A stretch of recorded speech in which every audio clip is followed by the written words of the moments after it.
A compound inequality is a mathematical statement that consists of two or more inequalities, joined by the word and or by the word or. So we're not just dealing with one inequality, we're dealing with at least two. And these inequalities are going to be joined either with the word and or with the word or. All right, first thing I want to do is talk about how we use the word and in English. All right, let's read this example. A new college scholarship has just been announced. In order to be eligible, you must be a high school senior and have a GPA over 3.5. Right? And in this sentence, what this word and does, it says that you have to meet both of these conditions. Right? You have to be a high school senior and you have to have a GPA over 3.5. Both of those conditions have to be met. Right, so the first person in our example is Tina. Tina is a high school senior. She has a 3.2 GPA. Is Tina eligible for the scholarship? Right, so basically we're asking, does Tina meet both of those requirements? Well, she meets one of them. She's a high school senior. But then the second sentence here, she has a 3.2 GPA. That's not high enough. So she met one requirement, but she didn't meet the other. So no, she's not eligible for the scholarship. Right? Because with the and statement, you have to meet both conditions. The second person, Jenny, is also a high school senior. She has a 3.8 GPA. Is Jenny eligible for the scholarship? Right? Does she meet both requirements? Well, the answer is yes. Right? She's a high school senior and she has a GPA that's over 3.5. Right? So she satisfies both conditions, so she is eligible. Right? That's different from the way an or statement works. Let's look at this example. An elementary school is planning a field trip to the zoo. In order to go on the field trip, you must be in the 5th grade or a member of the after-school animal club. Right? Now in this sentence we have an or statement. Right? And what that does is that says you have to meet one or more of those requirements. Right? The two requirements are being in the 5th grade or being a member of the after-school animal club. Right? You don't have to meet both. It's not an and, it's an or. You just have to meet at least one. All right, so the first person here, Jeremy, he's in the 5th grade. He's not part of the animal club. Is Jeremy able to go on the field trip? Right? Basically, is he able to go on the field trip even though he's not part of the animal club? Well, the answer is yes. Right? Even though he's not part of the animal club, he's in the 5th grade. Right? And with an or statement, you don't have to meet both. You just have to meet at least one. And Jeremy met at least one condition, so he's able to go. Right? Second one, Beth is in the 5th grade. She is part of the animal club. Is Beth able to go on the field trip? Right? Does she meet at least one of those requirements? The answer is yes. Right? Beth actually met both of the requirements. She is in the 5th grade and she's part of the animal club. She didn't really have to. She just had to meet one of them. Right? So she's eligible. Right? So here's how we can kind of summarize what we've said. Right? For the and statement, this first sentence here, a number is a solution. So if we're dealing with a compound inequality, that's an and statement. A number is going to be a solution of that and statement if it makes both inequalities true. Right? That's the key thing. The number is going to be a solution if it makes both inequalities true. Right? That's for the and statement. For the or statement, a number is going to be a solution of an or statement if it makes at least one inequality true. So it doesn't have to make both true. It just has to make one true. Right? Sometimes it might make both of them true, but it doesn't have to. It just has to make one of them true in order to be a solution. Okay, here's our first compound inequality example. We want to graph the solutions of x is greater than or equal to -1 and x is less than 5. Okay, so this is an and statement. So that means numbers that are solutions will have to make both of these two inequalities true. Okay, let's first set up our number line.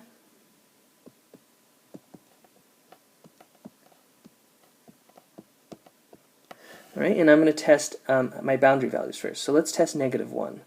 Let's see if -1 is going to make both of the inequalities true. Let's see, is -1 greater than or equal to -1? Yep, that's true. Okay, and is -1 less than 5? Yeah, that's true. Okay, so -1 is a solution. It's a solution because it made both of the inequalities true. Okay, so let's use a closed circle here at -1. Okay, let's test 5. Let's replace x with 5. Let's see, is 5 greater than or equal to -1? Yep, that's true. Right, but wait a minute, that's not good enough, because remember, this is an AND statement. In order for it to be a solution, it has to make both of them true. Right? Let's see, is 5 less than 5? No, that's false. Okay, so it only made one true. It didn't make both inequalities true. Right? So that's not good enough for it to be a solution. So this is going to be an open circle here, because 5 is not a solution. All right, so we tested our boundary values. We found one that's a solution. The other one was not a solution.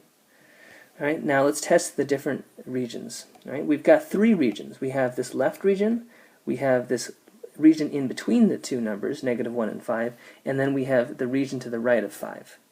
Okay, well, let's test, how about the left region? Let's test -2. Let's see if -2 is a solution. Let's see, is -2 greater than or equal to -1? Right, well, that right there, that's false. Okay, so -2 made one of those statements false.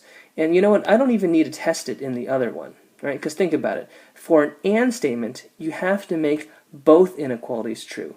And we've already made one of them false. So we know we're not going to be able to make both of the inequalities true, right? So we can already tell that -2 is not going to be a solution, right? And so what that says is that all of these numbers here to the left of -1, all of these numbers in this region are not going to be solutions. All right, well, how about numbers here in between, these numbers here? Would this region consist of solutions? Okay, well, let's test a number. How about let's test 3? Is 3 greater than or equal to -1? Right, well, that's true. Okay, but we have to make both statements true. So let's test the other inequality. Is 3 less than 5? Yep, that's true. All right, so 3 is a solution. Okay, so that means that all of these numbers in between -1 and 5, all of these numbers are going to be solutions. They're going to make both of those inequalities true. Okay, and the last region is this region to the right. Let's test 6. And we could test any number that's bigger than 5, but 6 is a nice one. Let's do 6. Is 6 greater than or equal to -1? Yep, that's true. Okay, but wait, we have to test the other inequality. Is 6 less than 5? No, that's false. Okay, so it didn't make both of them true, so that means 6 and all of these numbers here in this region are not solutions, right? Because they're not going to make both inequalities true. Okay, so here's our solution, or the graphs of our solutions. -1 was a solution. All these numbers here are solutions, but then none of the other numbers are solutions. All right, let's do an OR statement. We want to graph the solutions of this compound inequality. X is less than 3, or x is greater than or equal to 7. Okay, so let me set up the number line. Okay, now remember, for an OR statement, if a number is going to be a solution, it doesn't have to make both inequalities true. It just has to make one of them true. Okay, so let's do our boundary values. Let's see. Let's try 3. 3 is less than 3. All right, that's false. Okay, so we didn't make the first inequality true. Let's see if it will make the second inequality true. Is 3 greater than or equal to 7? Oh, nope, that's also false. Okay, so 3, it's not a solution. It didn't make either statement true. Okay, so let's use an open circle for 3. Let's do 7. Let's see, is 7 less than 3? Nope, that's false. Okay, so that's false, but let's test the other one. Is 7 greater than or equal to 7? Yeah, that's true. Right? So it did make at least one of those inequalities true. So 7 is a solution. Right? So let's use a closed circle at 7. Alright, so we've got, again, 3 regions. And let's test the 3 different regions. Let's test this first one on the left. Okay, how about let's test the number 0. Let's see if 0 is a solution. Let's see, is 0 less than 3? Oh yeah, that's true. Right? And actually, you know what? I don't need to test 0 in the other one, right? Because it doesn't matter, right? Remember, for an OR statement, I have to make at least one of these inequalities true. And I've already made one of them true. So already I can tell that 0 is going to be a solution, right? So I can go ahead and shade in this region here, because all of these numbers in this region would be solutions, right? Because they would make at least one of these true. Okay, let's try a number in the middle. How about 5? Is 5 less than 3? Nope, that's false. Okay, let's test it in the other one. Is 5 greater than or equal to 7? Nope, that's false. All right, so we failed to make at least one of those inequalities true for these numbers. So all of these numbers here in this region, they're not going to be solutions. They're not going to be able to make at least one of those inequalities true. Right? Well, how about a number to the right of 7? How about let's try 8? Let's see, is 8 less than 3? Nope, that's false. Well, let's see, is 8 greater than or equal to 7? Yes, that's true. Right? So 8 is a solution because it made one of those statements true. It did make one of those. It did make at least one of those inequalities true. Right? So that means all of these numbers to the right of 7 in this region, all of these numbers would be solutions. They are going to make at least one of those inequalities true. All right, for number 3, we have an and statement here. All right, I want you to try this one on your own. So please pause it and try this on your own, and then unpause to check your answer. All right, let's see how you did. Okay. So I went ahead and did the number line. Let's test our boundary values. Let's test negative 2. Is negative 2 greater than negative 2? That's false. And let's think, do I need to test the other one? Right? Well, for an and statement, remember, and I need to make both of these inequalities true. And I've already made one false. So automatically I know negative 2 is not going to be a solution. So let's do an open circle. How about positive 8? Is 8 going to be a solution? Let's see, is 8 greater than negative 2? Yes, that's true. Okay, do I need to test the other one? I do need to test the other one because it has to make both of them true. Is 8 less than or equal to 8? Yes, that's true. Right? So I made both inequalities true, so 8's going to be a solution. Let's do a closed circle. Okay, let's test our different regions. Let's test, how about a number like negative 6? Is negative 6 greater than negative 2? That's false. Is negative 6... Oh, and actually, I don't need to test the other one because I've already made one of the inequalities false. So I know that these numbers here are not going to be solutions. Okay, how about numbers in the middle? How about let's try 4. Is 4 greater than negative 2? Yes, that's true. Is 4 less than or equal to 8? Yes, that's true. All right, so it made both inequalities true, so that means those numbers are going to be solutions. Okay, all of these numbers in this region are going to be solutions. All right, how about numbers to the right of 8? Let's try 10. Is 10 less than negative 2? Nope, that's false. Is 10... Oops, I did that wrong, didn't I? This should have been greater than. Is 10 greater than negative 2? Nope, that's false. Oh, wait a minute. Let me start this over. I'm saying this all backwards. Is 10 greater than negative 2? Yes, that's true. Sorry about that. Okay. And then is 10 less than or equal to 8? Nope, that's false. Okay, so that means 10 is not a solution. It made the first one true, but it didn't make the other one true, right? It didn't make both true, so 10 is not a solution. So all of these are not solutions. Okay, 4.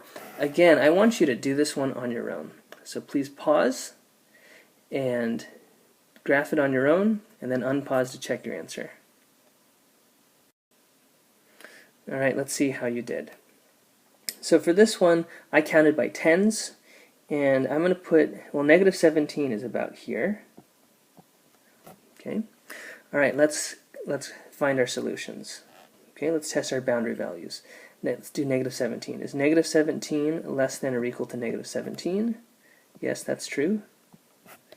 Right? Is negative 17...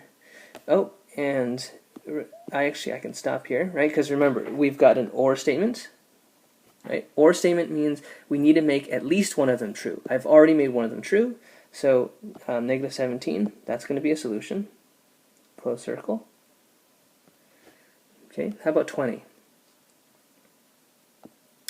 Is 20 less than or equal to negative 17? Well, no, that's false. Okay, but I just need to make one of them true. Let's see, is 20 greater than or equal to 20? Yep, that's true. So 20 is a solution. Right, because I did make at least one of them true. Okay, where are the solutions for this one going to be? Okay, let's see, let's test the region over here to the left. Let's test negative 20. Is negative 20 less than or equal to negative 17? Yep, that's true. Right, so numbers over here to the left are going to be solutions. How about in the middle? Let's test 0. Is 0 less than or equal to negative 17? Nope, that's false. Is 0 greater than or equal to 20? That's also false. Right, I didn't make either of them true, so that means numbers here in the middle, these are not going to be solutions. How about to the right of 20? Let's try 30. Is 30 less than or equal to negative 17? Nope, that's false. Right, well, is 30 greater than or equal to 20? Yep, that's true. Okay, so numbers here to the right of 20, those are solutions. Okay, so there's the graph of our OR statement. All right, for number 5, let's do this one together. This one's kind of interesting.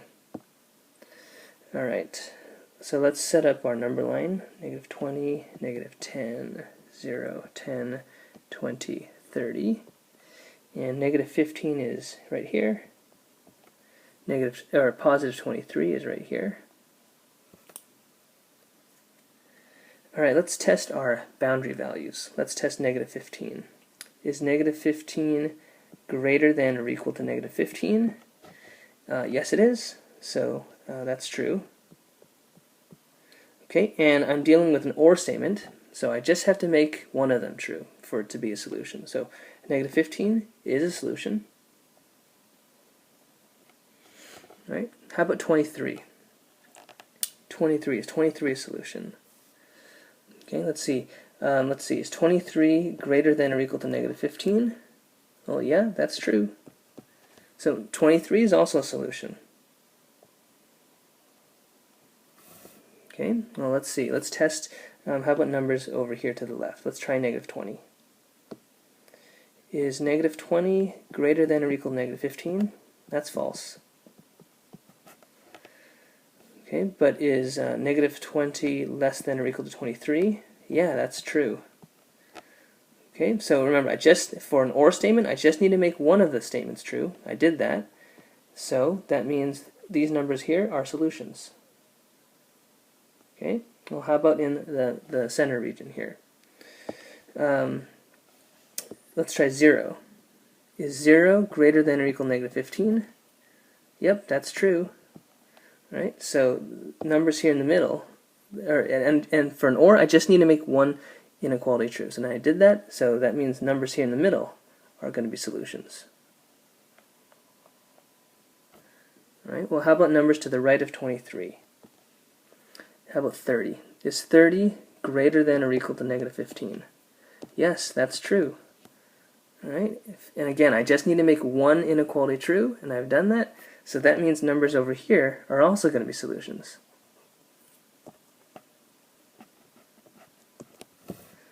Alright, well, that's interesting.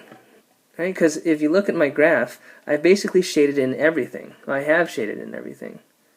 Okay, so what does that mean? Well, that means in this case, all real numbers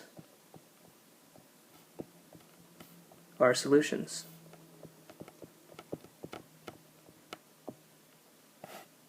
Basically, every single number on this number line are solutions. because every single number would make at least one of these inequalities true. Okay, last one. This one I want you to try on your own.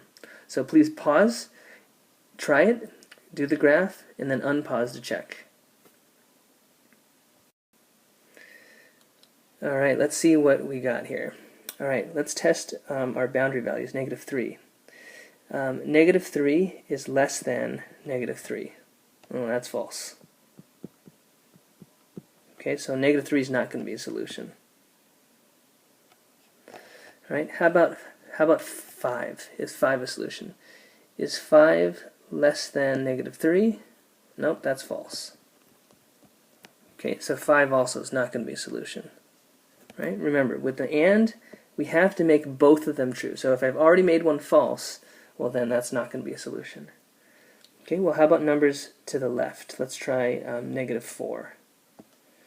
Is -4 less than -3? Well, that's true. Okay, but I have to make both statements true. Let's see, is -4 greater than 5? Nope, that's false. Okay, so numbers over here are not solutions. How about numbers in the middle? Let's try 0. Is 0 less than -3? Oh, nope, that's false. Okay, so I know numbers in the middle are not solutions. Well, lastly, how about numbers to the right? How about 6? Is 6 less than -3? Nope, that's false. That's interesting. I didn't find any solutions. I didn't find any numbers that would make both of those inequalities true. Okay, well that means, in this case, there are no solutions. Right? And that's actually what you would write. You would write, there are no solutions. Because in this problem, it's impossible to find any numbers on this number line that would make both of those inequalities true.